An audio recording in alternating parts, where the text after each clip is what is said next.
Hey, what's going on, my friends, all ladies and gentlemen out there, and everyone above? Thank you so much for taking the time out your busy schedule to tune into the Arrington Gavin Show, your go to spot for sharp insights, bold opinions, and unfiltered takes on the biggest stories of the day. Whether it's politics, pop culture, sports, or the latest buzz, we're diving deep and keeping it real. So kick back, stay informed, and get ready to join the conversation. Look, y'all.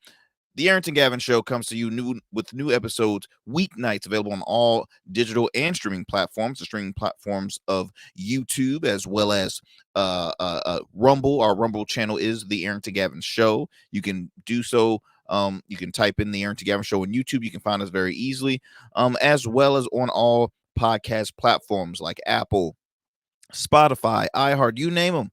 We're there. You can find us without any issues.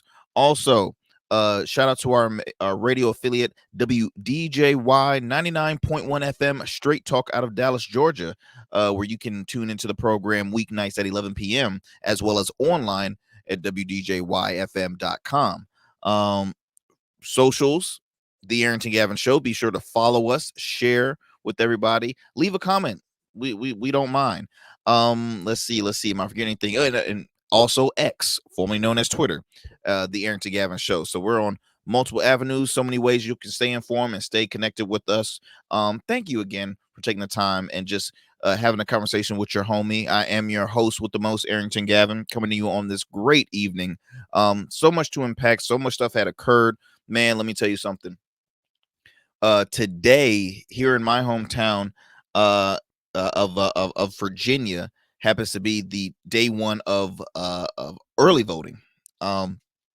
As you know, because we talk about a lot here on the program, and for those who are watching, I always like to sport the United We Win shirt that I have, because I truly believe we are a bigger and better country when we unite and not stay divided amongst each other. You win in numbers. You win in numbers. So all this competing against each other, and I'm better than you, and you're, this and that and the other, it's BS, man. It is BS. It's not the way to live. It's not the way we need to focus on thing and work all of our world problems. No, we got to do a lot better than that, y'all. So I always rock this shirt during the election season, especially when I'm getting ready to vote. So yeah, my wife and I, we were heading to our registrar's office today, and when I kid you not, now in my hometown, it's honestly not a lot of people show up to the registrar's office. They show up to wherever their local precinct is that's close to their neighborhood.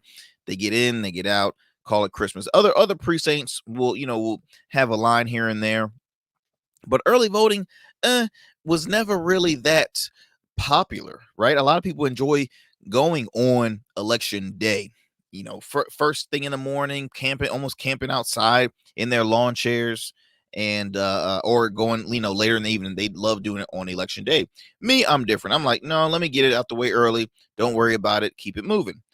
So my wife, who's mostly done the absentee ballot, I said, well, let's go, together, and let's go in and get our voting out the way. We had an early day today, because we're gonna enjoy ourselves later on within the week. So I'm like, okay, we were up first thing in the morning, running some errands, and then I'm like, oh, look, we got some time. Let's go ahead and get our vote out the way.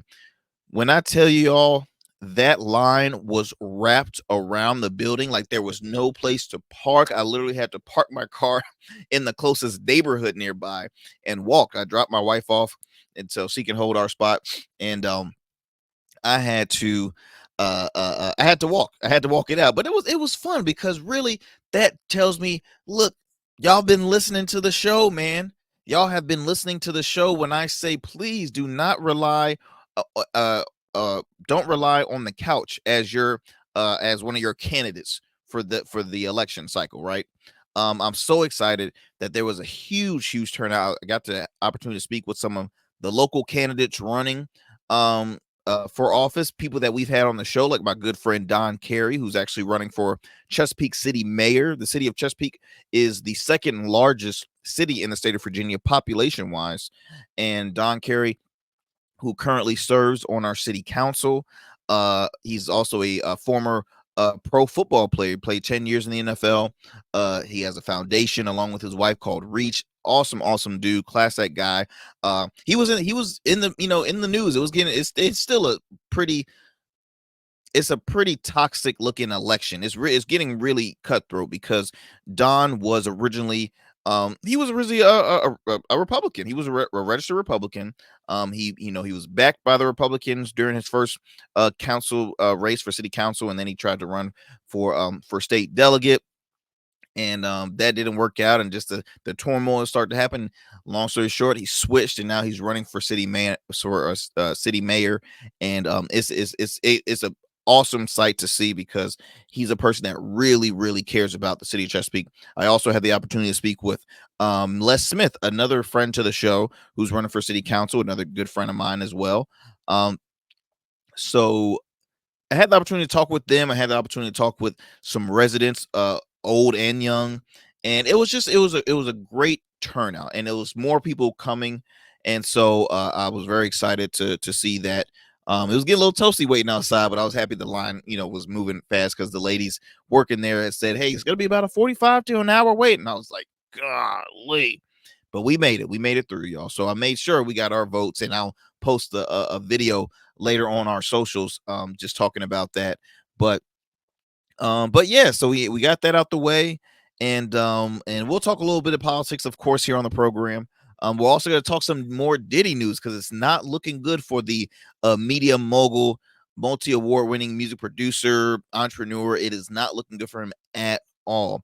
Also, current lieutenant governor out of North Carolina, Mark Robinson, who's running for governor for the state of North Carolina. He's a Republican candidate, a very viral, far right leaning politician, if I might say, because he's been viral saying some off the wall stuff, and they've caught him in an act from his past that is sneaking up now, and it's not looking good as far as for the overall Republican Party, not just for the city of North Carolina, but for, nationwide. So we'll talk a little bit about that, as well as a movie review, Arrington's movie review, because recently I got to see one of the newest films that is in theaters, and I will share exactly which film that is a little later on in the program.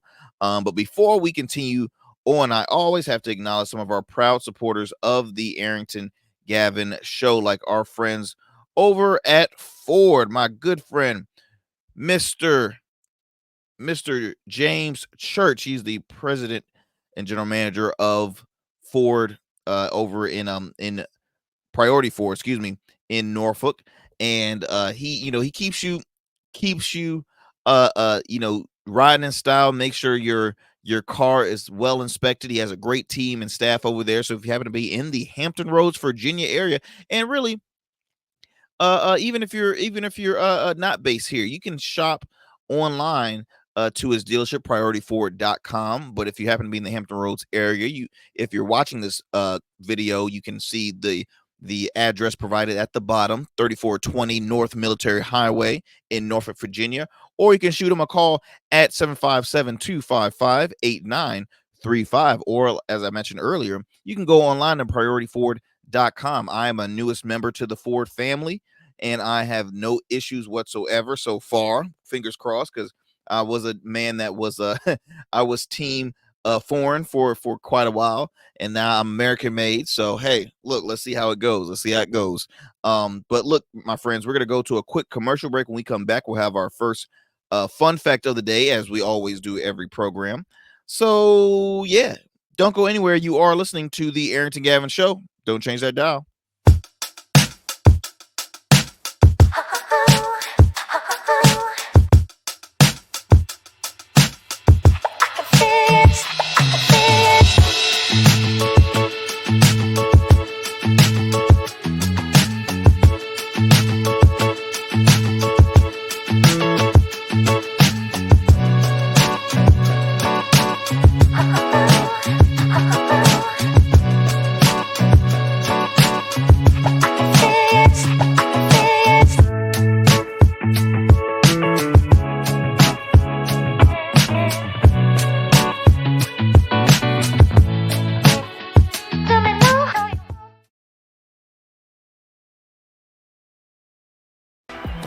You know, just like a winning team evolves throughout the season, so does your beard. I'm Arrington Gavin, proud CEO of Rugged Evolution Beard Care. With our premium oils, balms, and grooming tools, it's everything you need to level up your beard game. Whether you're a seasoned pro or a rookie, Rugged Evolution is the new smooth. Order now and dominate the beard game like never before. Rugged Evolution Beard Care, because every beard deserves to be legendary.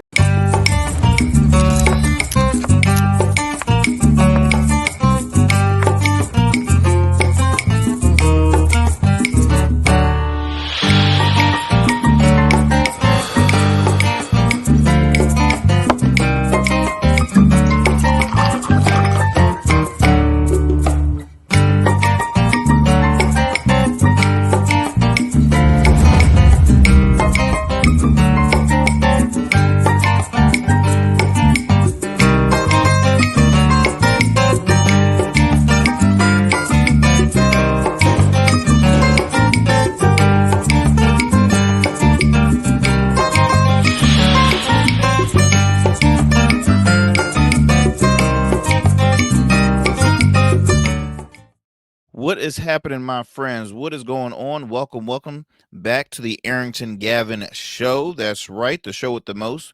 Here we discuss our opinion, our reaction on things. So first up, we're going to start with our first segment of the day, our fun fact. Let's get it going with our fun fact of the day. Let me see where right there we go. So I'm going to pull up our fun fact right now and see if any of you guys ever knew or heard of this gentleman. And you're probably like, wait a minute. You're speaking about a person as a fun fact? What are you talking about? Well, check this out, my friends. So this gentleman by the name of Christian Late, he happens to be the boxer with the most losses in boxing history. You hear me? So it says here that he holds the record for the most losses in boxing history, surpassing the previous record held by Reggie Strickland since 2005. Now, throughout his career, he served as the debut opponent for future British title holders Tyrone Nurse, Tommy Coyle, and Lewis Riston.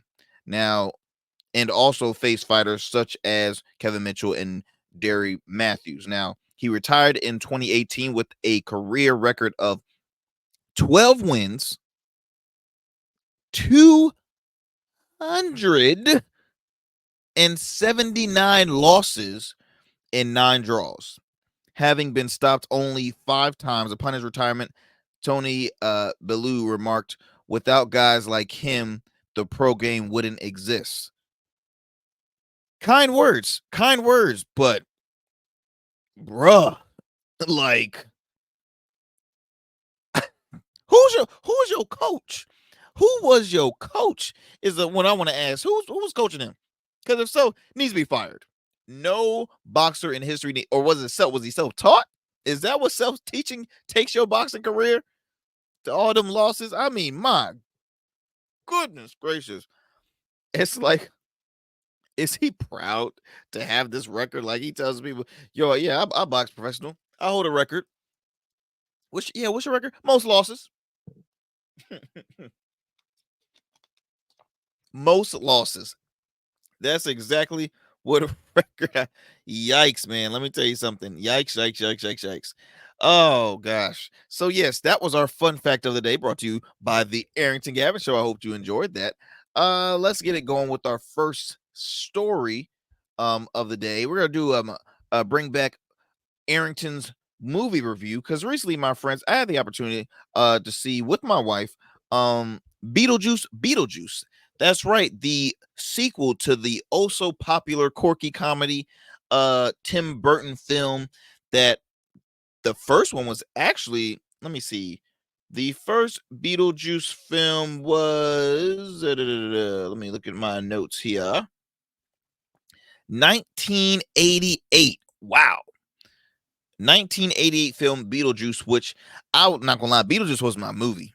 I so enjoyed that film. I enjoyed the humor. It was something very unique. I think that was during a period where we all was having fun with like the Adams family, and it kind of had that Adams family vibe to it. And just to to share a little bit about the film Beetlejuice for those who did not or was familiar with it. Uh the plot of this film was it was held in Connecticut. Married couple Barbara and Adam Matley decided to spend their vacation decorating their old style country home, their idyllic country home. As they are driving home from a trip to town, Barbara swerves to avoid a dog and the car crashes through the side of the bridge that's nearby. And then you see the couple, they wake up and they realize, where the heck am I? And they were dead. They were dead. They turned into ghosts, and they were just they started to have a lot of fun with living that ghost, that ghost life, but also they were still like they weren't ready, which was sad, right? And then on top of that, the house that they truly loved, it was gonna get bought by a family coming out of New York City. And the reason why they moved is because the husband really wanted to get that old town feel. And you can tell the daughter, who was extremely gothic, she didn't want to be there. And it's so on and so on. And fast forward, you get somebody like a Beetlejuice. Beetlejuice became the obnoxious villainous role, but it was humorous, right? And the unique thing about Beetlejuice, you couldn't say his name 3 times. If you say it 3 times, that he appears. If you say it again in front of him, that like wipes him away. He would not allow you to say it 3 times. So, and that role was actually played by I'm gonna see if I can remember it. Because he was also Batman. Well, I have to just what was his name? Michael Keaton. There we go, Michael Keaton. And the first one had a hell of a cast. You had Alec Baldwin, Gina Davis, Jeffrey Jones, Catherine O'Hara, Winona Ryder, and then Michael Keaton. So the first one was very successful. It says here on a budget of 15 million, it made 84 and a half. Now, again, that was in 1988. Now, recently, their budget was between it was around $100 million budget. Now, box office wise, so far they're made about 200 and almost 75 million. I'll be honest, my friends, I did not like this newest film. Once again, and I mentioned before, I feel as though we live in a world where writers and directors are just they force it so hard, and they're like, well, the people will love wants to see sequels. Not all the time. Like, the world does not want to see sequels. Everybody doesn't want to see a sequel, and it's a reason why you don't want to see it, why you don't want to see a sequel. The reason, because if it was so good the first time, why try and improve it, right? If it ain't broke, don't fix it. How many times we've heard that, right? So as I watched this film with my wife, now mine, we were at an event and we were invited, and the movie was complimentary, so did not have to pay a ticket, thank God, because I would have definitely been even more upset. But it just, you had the dark humor, but it just was like, it was weird as hell. Like, it was just weird. Like, and it's weird saying that because really the first film was weird, but it was entertaining and it was really good. Plot was unique and everything like that. But this film, so this is, again, it takes back years and years advance. The daughter, played by Winona Ryder, and I'm gonna see if I can share the plot. Okay, so says here, Lydia Dietz is the host of a supernatural talk show called Ghost House, and she is an estranged from her daughter Astrid after her husband Richard died in the Amazons. During one of her episodes, Lydia hallucinates seeing Beetlejuice in the audience, the ghost who tried to marry her 36 years earlier. After learning from her stepmother, Delia, that her father, Charles, has died, the family gathers in Winter River, Connecticut to bury Charles. At the wake of Rory, her talk show's producer and boyfriend proposes to Lydia and pressures her to accept and marry him on Halloween. And she hesitantly accepts. Astrid bikes through town and meets a boy named Jeremy, who she becomes close with, and he invites her to spend Halloween with him. Now, in the afterlife, says here, Beetlejuice now oversees an office of bioexorcist, and still lust for Lydia. His ex-wife Dolores escapes the captivity and goes on a killing spree, draining the souls of the dead. Now, ain't that something? A girl becomes a serial killer and kills dead people that are already dead. Like, dark, pretty dark. I know you're already dead, but I'm like, kill you. You're gonna be dead after me, after I deal with you. Dead. So it says here, the ghost detective Wolf Jackson warns him of this, and Beetlejuice explains to his coworkers that he met during the Black Plague, but Dolores was a cult member who poisoned him as part of an immortally ritual. He murdered her before he could succumb. Let's see here. So I'm moving on throughout the whole thing because I don't want to read too much of it for those who are just going to be interested in seeing it. I recommend wait until it's on streaming service and then you can see it for yourself, but don't spend money to see it. As far as a grade, I would give it. I might give it like a D minus, y'all. I really would. Maybe a D plus, but it's definitely a hard D. I won't go after that. I'm not that mean. I want to give it an F. You have to really be an awful movie to get an F. But I'll say D because I'm nice and then I am a huge fan of the first one, but it just wasn't all there. And I tell you, this film to me was a perfect example of why there should not be any advocacy for sequels. I mean, if the people want it, the people want it. But I think people truly was like, I can take it and leave it, and that's how a lot of people are nowadays. When it comes to sequels, I can take it and leave it. There's a huge group of people that says no, keep it the way it was. We don't want to ruin it. And then there's some people saying, oh no, we're dying to see this. Because let's not forget, excuse me, that the Coming to America sequel was not good. All right. Of course, in comparison to the first one was A plus, A plus. But the second one, I will give it a C. You stacked up so many damn individuals in one film, and it was just a lot going on. In my opinion, it was a lot going on. Typical story. Oh, he finds out he has a kid. The kid now got to be the prince now, or next in command and whatnot.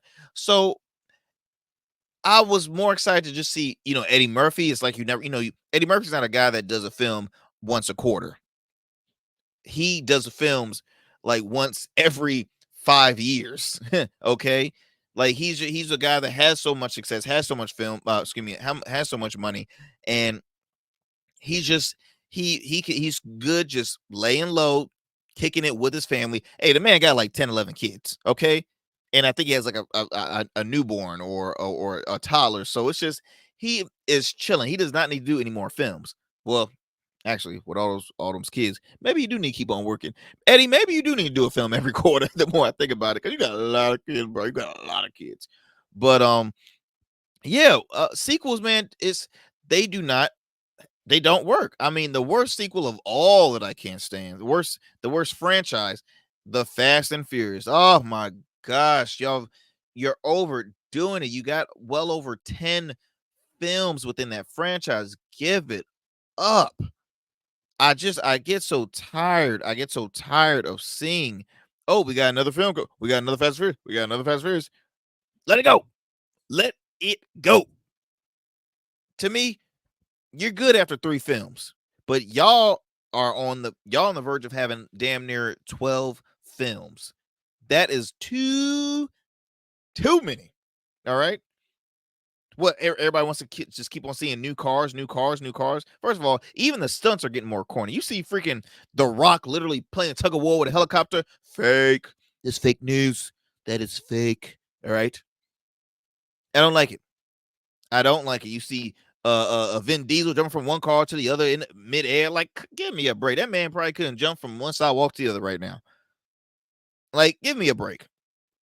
It is so unrealistic.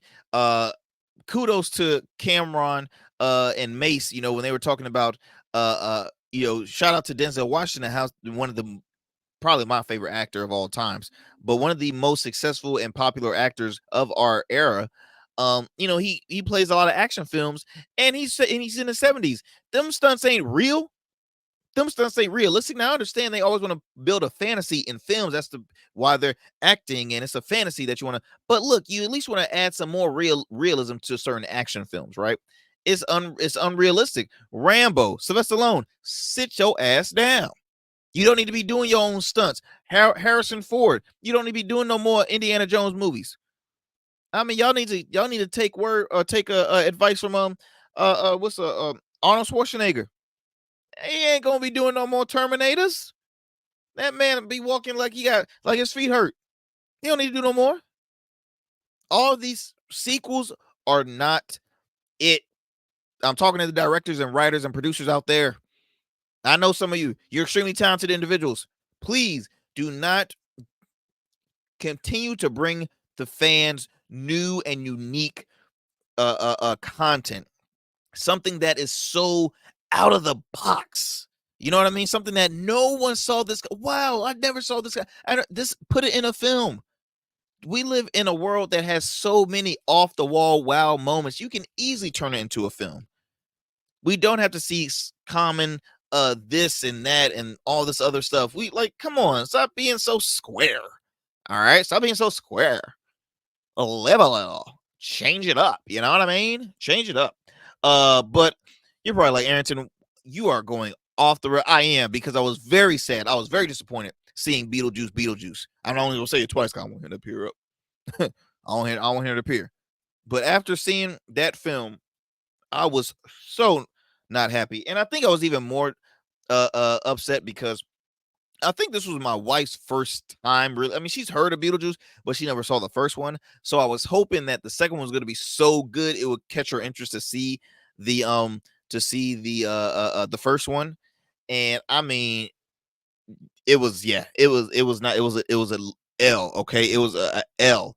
Let me see how this has been doing in the box office. Let me see here. Release. Okay. So it says here it had grossed 198 million in the United States and Canada and 76 million in other territories for worldwide. Obviously, I gave you the worldwide results. Critical response. Okay, so it says here that Rotten Tomatoes scored it a 77% of Man, I can't say Rotten Tomatoes. Let me tell you something.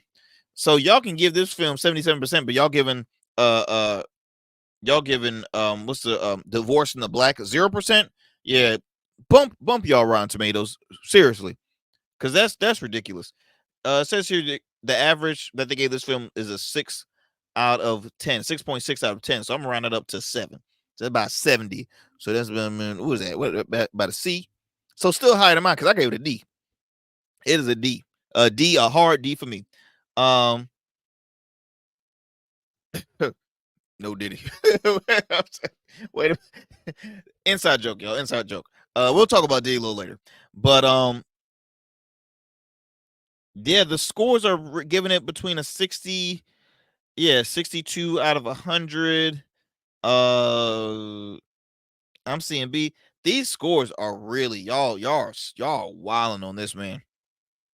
Maybe I need to talk with a true fan of Beetlejuice and get their point on this film, because I did not like this at all.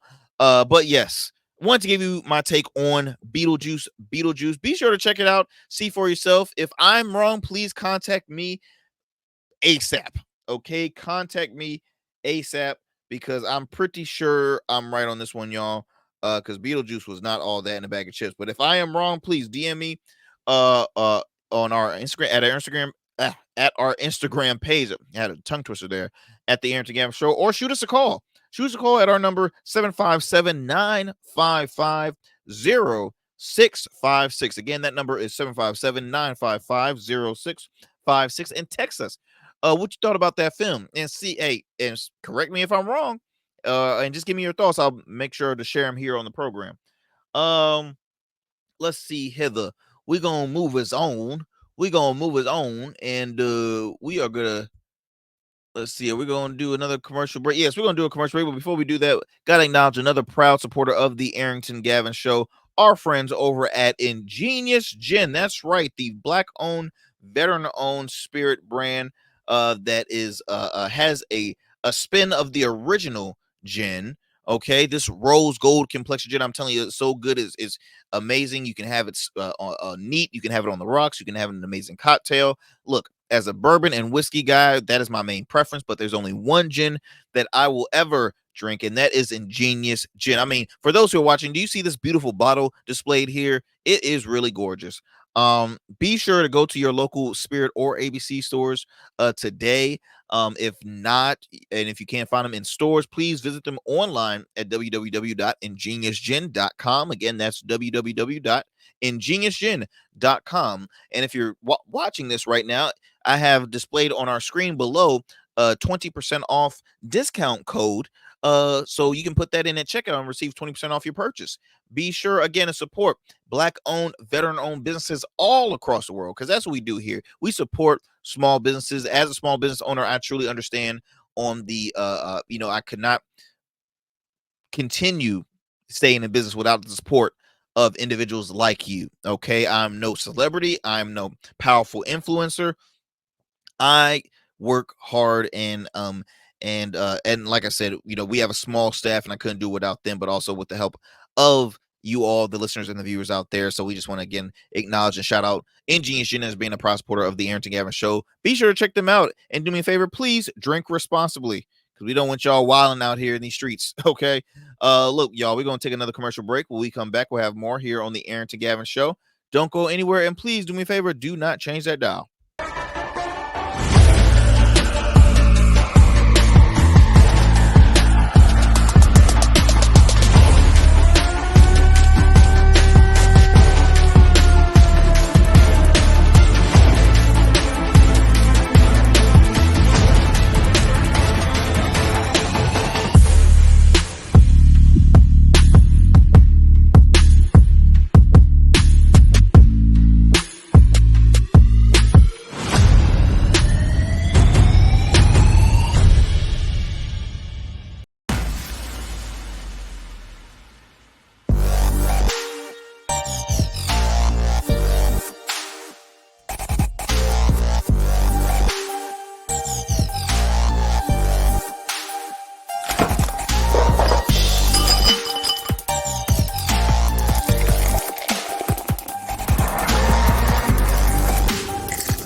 Become a man of distinction with Rugged Evolution Beard Care. Order our scented beard oils and beard balms to help you maintain and grow the perfect beard. Order today. Try our men's care products like the full body exfoliating cleansing bars, body wash, smooth stash, and more. Log on to our website or download our app to place your orders. Rugged Evolution Beard Care. We're your luxury but affordable men's care line. And remember, rugged is the new smooth. Welcome back, my friends. Welcome back to the Arrington Gavin Show. I'm your guy, Arrington Gavin. Thank you so much for staying with us here for this hour. Check this out. So let's talk a little bit of talk some politics, right?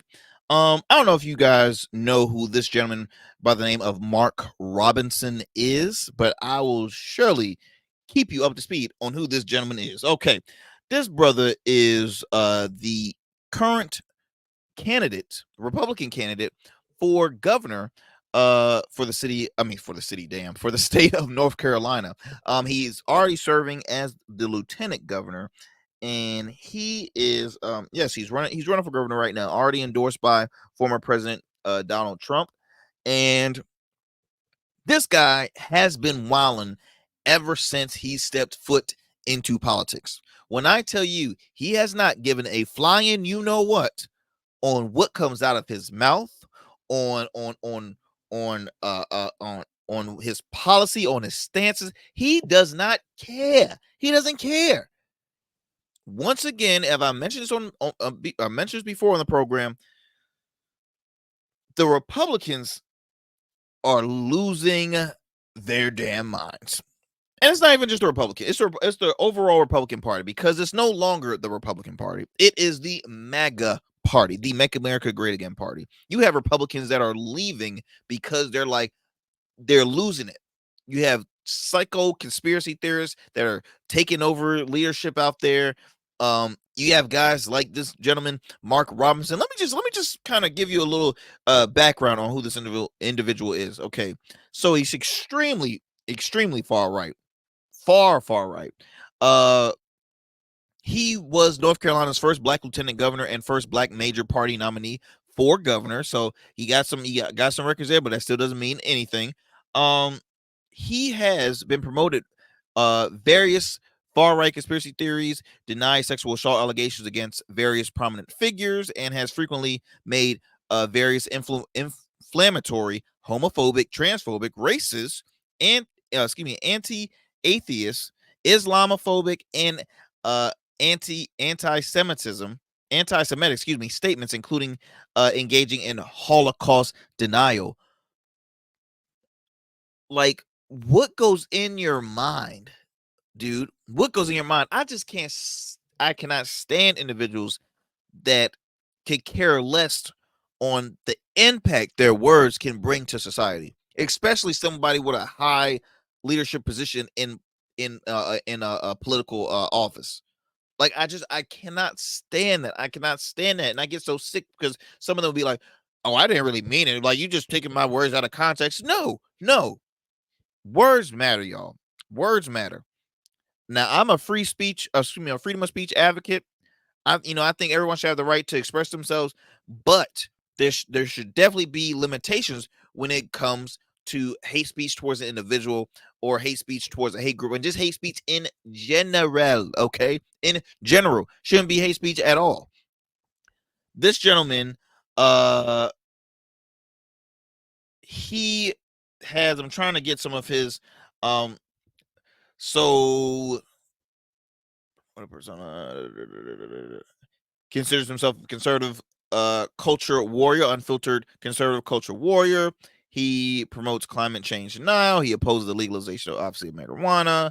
I'm trying to find some of his most memorable moments that he has stated.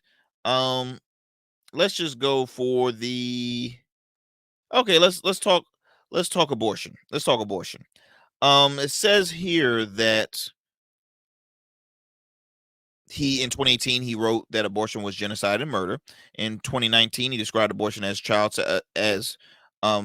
sacrifice. In 2019 Robinson said that abortion was about killing the child because you weren't responsible enough to keep your skirt down or your pants up, because you felt like getting your groove thing on. You want to kill that child so your life can go on being on easy street and you can keep running the club every Friday night. What a a-hole. What are you? First class, capital A, capital hole. All right. Like, really, in 2020, well, that's just one of his. He's made multiple. Let me see some other. I mean, some of the stuff is extremely just. I'm telling you, man, just extremely disgusting.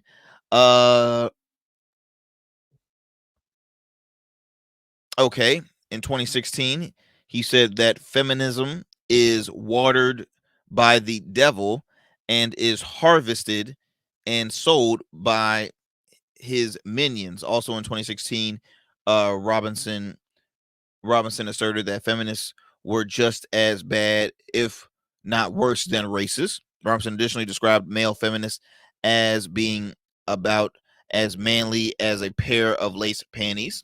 Okay. In 2022, he said that Christians are all called to be led by men. When it was time to face down Goliath, God sent David, not Davida.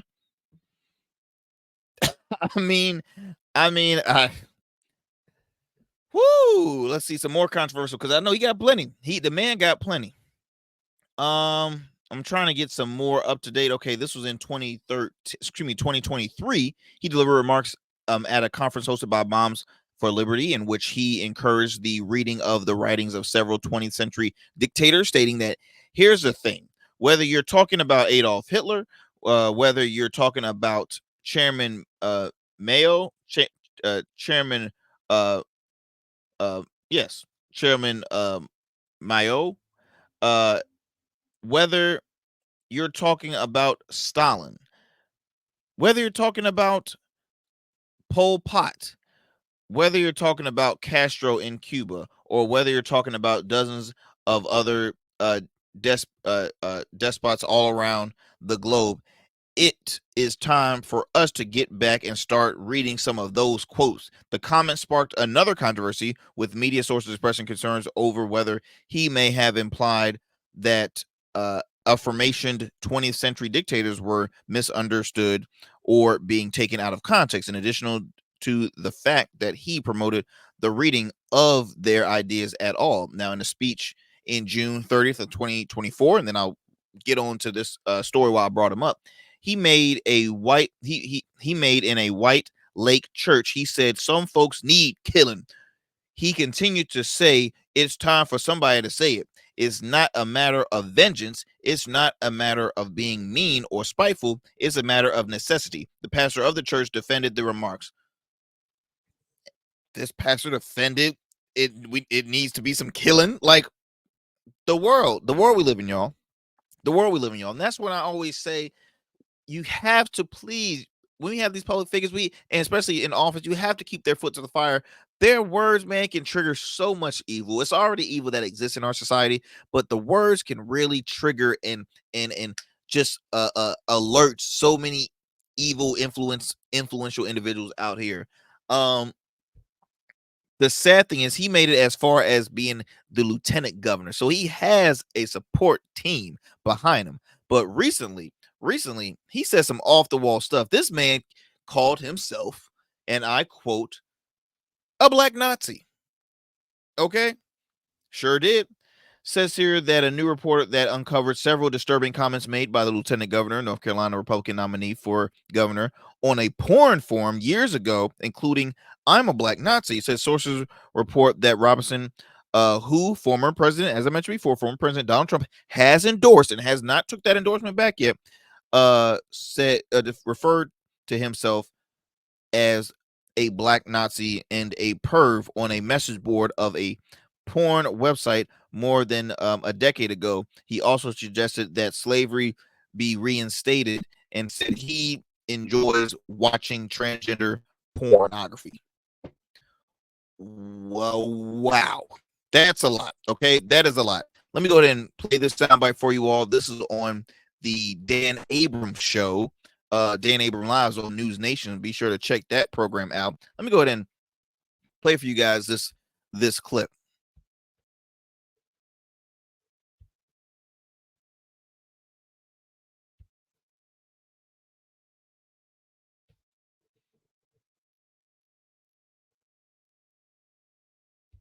Tonight is the deadline for any candidate to withdraw from the North Carolina gubernatorial race.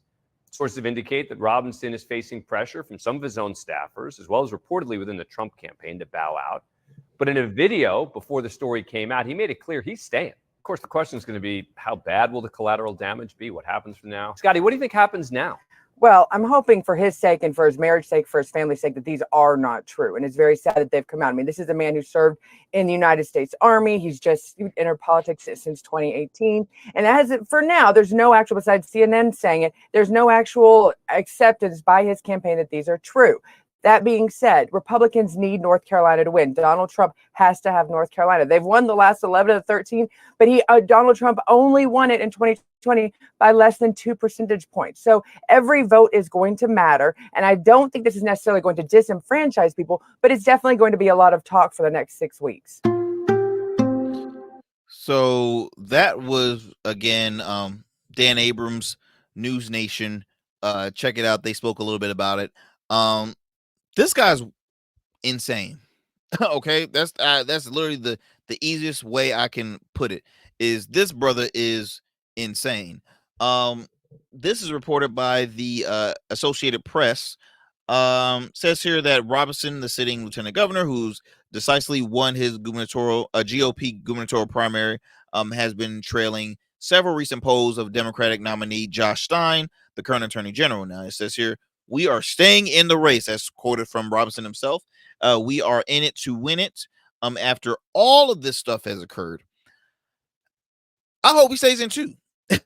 Okay, I hope he stays in too, because I hope that common sense voters, and that's on both sides, I hope they rely on common sense and not this sick individual, this narcissistic, misogynistic, autistic.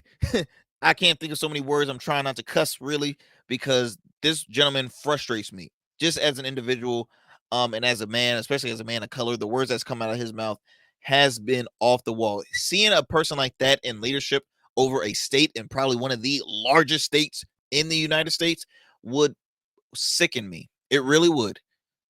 I have a lot of family in the Carolinas. It's not far from from Virginia. It's sad. North Carolina is a great state. They should not have someone like that person representing all of North Carolina. Again, the words that's been coming out, the words that are coming out of his mouth is blasphemous. All right, it's a bunch of malarkey, from the words of President Joe Biden. A bunch of malarkey. Yeah. What's your thoughts, guys? What's your thoughts on this individual, Mark Robinson? Look, we're gonna post some stuff on our social. Please leave us a comment. I'll make sure. I know I want to make I'll make a tweet on it very soon. But I had to mention this on the program because, again, it is election season. It is getting down to the drawing board. When I tell you it is cutthroat season, and I'm not mean literally, but just, it's a figure of speech. Like, it is neck and neck. It is intense on both party sides, even on the local side, because local sides normally go, they run independent races, but there's issues happening with the local Republican parties, as well as the local Democratic Party. I mean, when it comes to just laying out your signs, there's so many people covering their sign over theirs, and it's a lot. It's just getting intense, and it's big, huge election season. Like I said, I just recently voted early in my hometown of Virginia, and it was a line wrapped around, because I think a lot of people are tired of the nonsense, and they're ready for some common sense. I'm gonna keep on using that until election night. We need more common sense and not nonsense. Let me move it on, guys, to our next story. I'm not gonna go to a commercial because I'm looking at my time right now. More with the Diddy downfall. Let me tell you something. Diddy. I don't know what else to say about this brother. Is all I can say is that it's just not looking good. I'm gonna keep on saying that. It keeps on getting worse. So he was arrested recently, excuse me, in New York City. His attorneys, they were hoping to try and see if he can make bail. Obviously, the judge said absolutely not. You're not gonna make bail. And they said, look, we can put $50 million down. Like, can we please make bail? Nope. He even turned in his passports, you name it. He was trying to do everything he could to stay out of jail until his trial. They said absolutely not. So he said that he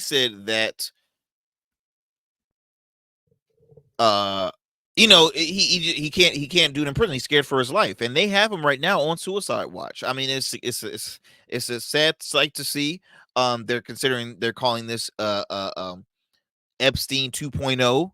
I mean, because you have to think of all of the prominent figures that, quote unquote, was involved in this ring, this agenda that Diddy was a part of, right? He was arrested for sex trafficking and racketeering.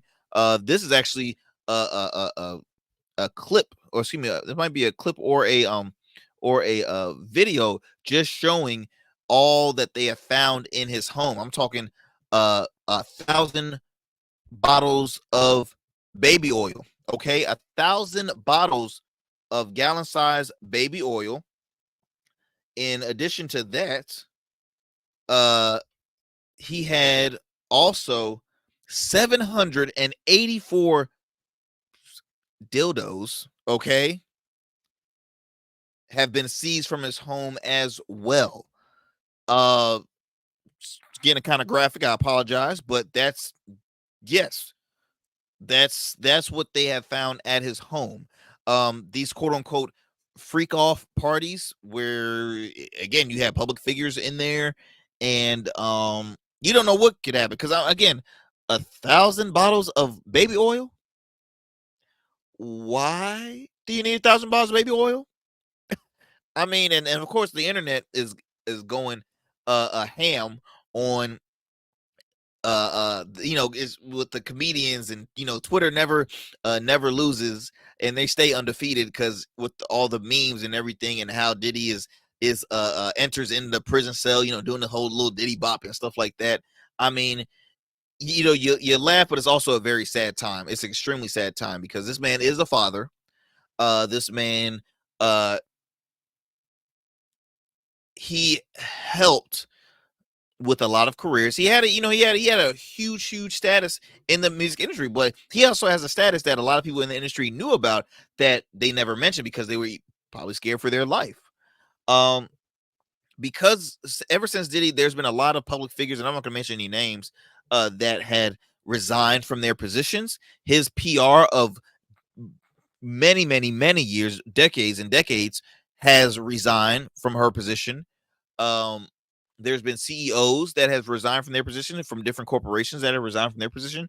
It says here that rapper Shine says former mentor Diddy Combs destroyed his life, which is, it blows my mind because I remember when Diddy had receiving the Lifetime Achievement Award at the BET Awards. Shine was one of those performers that went on and acknowledged the impact that he brought to his career and his life and how much he thanks him. He performed for his tribute. It says here that the rapper and former Sean Diddy Combs protege Shine has said his ex-mentor destroyed his life in the wake of a 1999 New York City nightclub shooting in which they were both implicated, yet he denied gaining any sense of I'm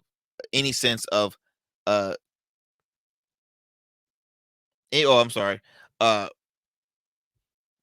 When they were arrested from the Bad Boys Records founder, recent arrest on charges of racketeering, sex. And then he said also, one of the things that I never wish on my worst enemy is to be incarcerated, said the artist born Moses Barham, a native of Belize who spent about 8 years in prison, while Combs was acquitted of charges in connection with the same shooting. So I take no joy in anyone's challenges, whether with criminal justice system or otherwise. I know he serves in office right now. Shine does. I'm forgetting what position he holds, but there's so many other individuals that are starting to come out and just speaking on their toxic relationship with Sean Diddy Combs. Former employees were saying, "Hey, look, he starved us, man." Former artists are saying he starved us. We could not eat. He sexually assaulted and abused us, and it's just like, wow. It is extremely sad that people like Sean Diddy Combs. It's sad that we have people like that exist in our society and in our world. It's extremely sad that people have to go through these issues, especially when they're trying to build a career. They're doing something that they love, and they encounter people that they think has their best interests, and it's really becomes their worst nightmare. It's extremely sad. As of right now, Diddy is, he's still in jail. He's still in jail until this trial occurs. Diddy was very much aware that he was going to be arrested. That's why he was staying in New York City in a hotel. It says here that he paid off the mortgage of his $48.5 million mansion. Again, selling a lot of assets because they just knew that they will need all the money when it comes to to make that bail. My heart goes out for the kids, man. My heart goes out for the kids, because especially for the young ones, and I really don't know if they've witnessed a lot of this stuff happening. I hope not for their, for their age, but it's sad, man. It's sad. It's sad seeing your parent, who is your provider, and that they could have memories that are so memorable, saying, my he's the best dad in the world. I've never. And then they find this out and it's so publicized, and it's hard to avoid it because, I mean, as long as you have a social media, a cell phone with you, you find out about everything, or a computer, you find out about everything. All I would say is that, justice will be served for these victims. Justice will be served for these victims. I'm just curious on who are going to be the other names, because there obviously is going to be a list of names that might be mentioned. Or is he going to be a person that will never say anything and just have to serve the consequences all on his own? Would he admit to his guilt and just take it to the grave? Or would he say, wait a minute, I can get a lower jail sentence if I mention some more names that's been involved in this stuff? You just never know. But we will continue to follow up on it, y'all. We will continue to follow up here on the Arrington Gavin Show, and keep you informed. Again, I thank you so much for taking the time out your schedule to tune into the show. And we have some more. We will have some more new things happening here on the program. More great stories, and we're just gonna continue to have a good time and giving you all the latest and trending news from the fields of politics, sports, pop culture, and all of the above. Again, this is election season. It is the most crucial election season, my friends. So much is at stake: women's reproductive rights, the economy, immigration, world peace on a local level, representation, right? Of course, cost of living, crime. There's so much things to vote for, and you have to worry again. Do you care about democracy, or do you care about your pockets? That's what I will leave you with. Do you care about democracy, or do you care about your pockets? Be honest with me now. Be honest. I know it's a tough back and forth, but I'll say it again, just for the people in the back if they didn't hear me. Do you care about democracy, or do you care about your pockets? That's what's at stake in this election cycle. That's what's at stake. So do your part. Make sure you are registered. Get out and vote. Early voting is happening right now, at least in the state of Virginia. Check to see when early vote starts in your state or local areas, and see when you can make it. See when you're, if you can make it to your registrar's office or where your precincts are. Just make sure you get registered, and please share with your close circle of friends and family. Make sure they are registered. If not, they need to get registered. And if they start talking like that, no one cares, this and that and the other, I don't mind, bump that, because best believe they're gonna be, if they're the first ones to complain about potholes or cost of this, tell them to shut up, because you had an opportunity to voice your issues in that vote, because our vote is your voice. You hear me? Your vote is your voice. So be sure to get out there, vote. Share with a friend, and please continue to support and tune into the Arrington Gavin program. Look, we are a late night program that's giving you fun, informative information, and just great conversations. Weeknights, Monday through Fridays at 11 p.m. on WDJY 99.1 FM Straight Talk, as well as WDJYFM.com. And then also available weeknights on all podcast platforms and streaming platforms, the streaming platforms of YouTube and Rumble. And continue to tune and support. Follow us on Instagram and Twitter. Take care. God bless, my friends. Stay safe out there. See you next time.